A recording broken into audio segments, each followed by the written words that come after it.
उज्जैन के बाबा महाकाल के दरबार में प्रतिदिन सुबह 4 बजे होने वाली भस्म आरती में आज सुबह एक दो नहीं बल्कि पूरे 9 भारतीय क्रिकेट ने बाबा महाकाल का आशीर्वाद लिया।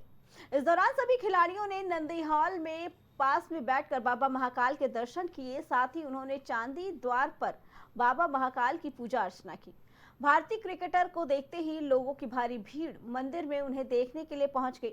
महाकालेश्वर मंदिर के पुरोहित विपुल चतुर्वेदी ने जानकारी देते हुए बताया कि आज सुबह भारतीय क्रिकेट टीम के खिलाड़ी अक्षर पटेल, रवि बिश्नोई, आकाश सिंह, अभिषेक देसाई, ऋषभ चौहान, चिंतन गाजा, उमंग टांडेल, विशाल जायसवाल और भानु पनिया बाबा महाकाल के दर्शन करने मंदिर पहुंचे।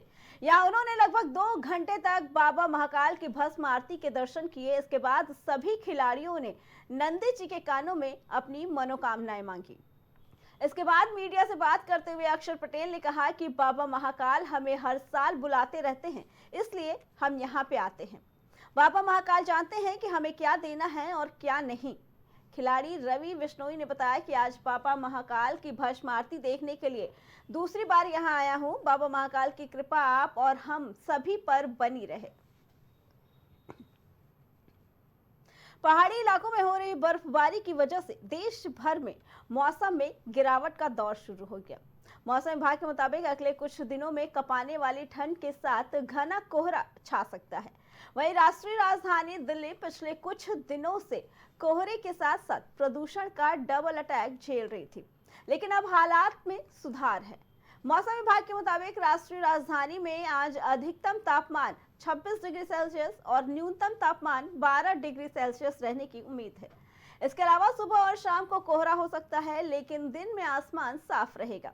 दिल्ली के लिए विभाग का अनुमान है कि तापमान में गिरावट के साथ 28 और 29 नवंबर को घना कोहरा भी पड़ेगा। ऐसे में इन दोनों दिनों के लिए येलो अलर्ट जारी किया गया है। तो वहीं 30 नवंबर तक अधिकतम तापमान गिरकर 24 डिग्री सेल्सियस तक पहुंच सकता है।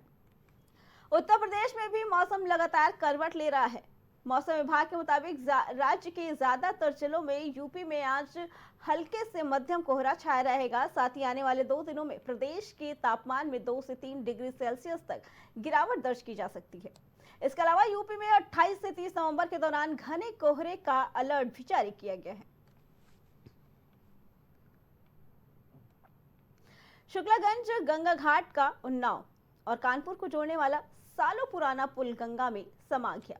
लॉकडाउन के समय पुल की कोठी क्षतिग्रस्त होने के बाद प्रशासन ने पुराना गंगा पुल बंद करा दिया था।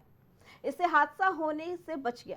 कानपुर छोर पर पुल का जर्जर हिस्सा नदी में जा गिरा। क्षतिग्रस्त हो चुके पिलर के बीच का हिस्सा टूटकर गिर गया। ये अंग्रेजों के जमाने का पुल है जो 175 साल पुराना है।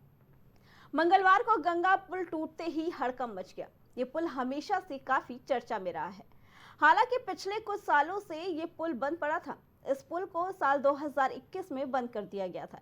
इससे पहले ये पुल लाखों लोगों के आने जाने का साधन रहा, लेकिन पुल पर पाबंदी के बाद दोनों जिला प्रशासन की ओर से इस पुल को बंद करने के लिए अपनी अपनी ओर से दीवारें लगा दी गई थी।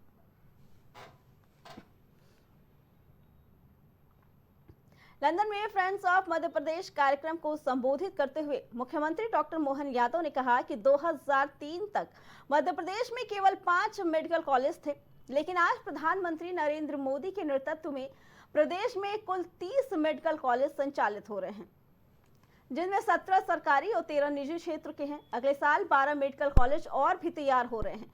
सभी 55 जिलों में एक्सीलेंस कॉलेज संचालित हो रहे हैं। फरवरी 2025 में भोपाल में पहली बार ग्लोबल इन्वेस्टर्स समिट हो रहे हैं। आप सभी को इसके लिए निमंत्रण देता हूं। मध्य प्रदेश में निवेश कीजिए। विकास के मामले में मध्य प्रदेश ने विकास के सारे दरवाजे खोल दिए। इस दौरान लंदन के पूर्व डिप्टी मेयर राजेश अग्रवाल ने कहा कि भारत और मध्य प्रदेश का उदय होने से अब कोई नहीं रोक सकता। आज भारत लंदन में सबसे बड़ा निवेशक है। उन्होंने कहा कि भारत दुनिया में सबसे तेजी से बढ़ती अर्थव्यवस्था है। मध्य प्रदेश की यात्रा सफल हो, यही कामना है। कार्यक्रम में फ्रेंड्स ऑफ एमपी के संस्थापक सदस्य और एनआरआई मनीष तिवारी ने कहा कि मध्य प्रदेश के अपने आप में एक छोटा भारत है। मध्य प्रदेश भारत का दिल है, यहाँ सभी जगह के लोग बसते हैं। मेरे दिल में एक कसक थी कि एमपी के लोगों का कोई संगठन लंदन में हूँ, इसलिए हमने फ्रेंड्स ऑफ एमपी का गठन किया।